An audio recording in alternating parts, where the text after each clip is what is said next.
Let's get into our favorites and underdogs. Gregor, I am going to kick it off with my women's favorite, Annemiek van Vleuten. This is a race that we have seen, year after year, just absolutely blow apart.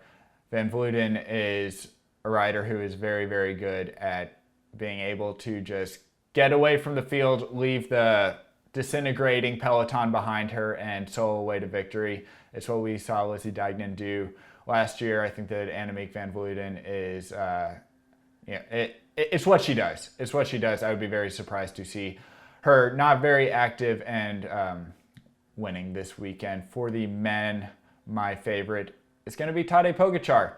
He finished on the podium last year. We didn't even really talk about Julian Alaphilippe's sprint last year. Julian Alaphilippe nearly took out Mark Hirschi and Tadej Pogacar in this absolutely ridiculous sprint. He then posted up early to get pipped at the line by Primoz Roglic, relegating him to 5th place, all the way behind Matej Mohoric, I believe. So I think that Tadej Pogacar is looking at Primoz Roglic. There is a real rivalry that is kind of coming up between these two Slovenians. Keep in mind they're friends, but the sting of the 2020 Tour de France is alive and well for Primoz Roglic. He's been absolutely on a tear this year. Tadej Pogacar was, pretty open that he was not pleased to be losing the Tour of the Basque Country to Primoz Roglic. I think that Pogacar is going to be entering Liege-Bastogne-Liege with a bit of a mission.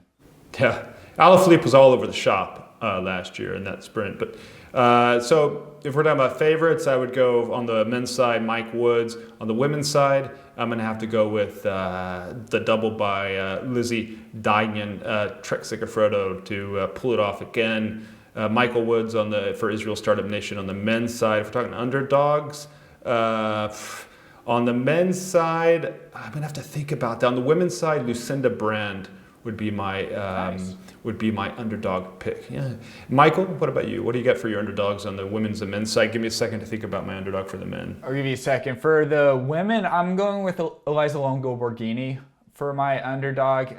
Again, a rider who has been so consistent this year. Really able to play off the numbers of her Trek Segafredo team. This would be a huge win for her. Keep an eye on her. She was very good in the final of Amstel Gold. For the men, I am looking at an Ineos rider for my underdog.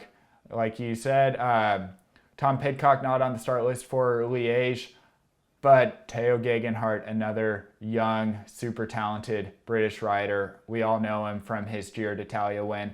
This is a race that suits him perfectly well. He is, he's really training himself up to be the next, Bradley Wiggins, Chris Froome Grand Tour winner, but that means that he can time trial, he can climb. He's got this full skill set that Liège-Bastogne-Liège demands, and I think that he is going to be in there with a finish, and he has that versatile skill set to, if he finds himself solo after those really hilly final, like 15K out, he can go solo, he can hold a time trial, or he can definitely hang with the leaders like Pogacar and Roglic at this point.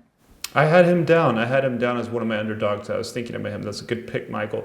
I'm going to go David Gaudu, who, remember, was in there with that winning move with Primoz Roglic, who Roglic sealed off the Basque Country as Gaudu won the stage. So look for Groupama FDJ rider David Gaudu, the Frenchman, on Sunday as my underdog in Liège-Bastogne-Liège. Michael, I'm exciting. It'll be on FloBikes. Tune in. It's a long race. You're going to enjoy it. Yeah, please do. Men and women's race will be live and on demand on FloBikes to all our viewers in Canada. So please do enjoy. We'll see you there.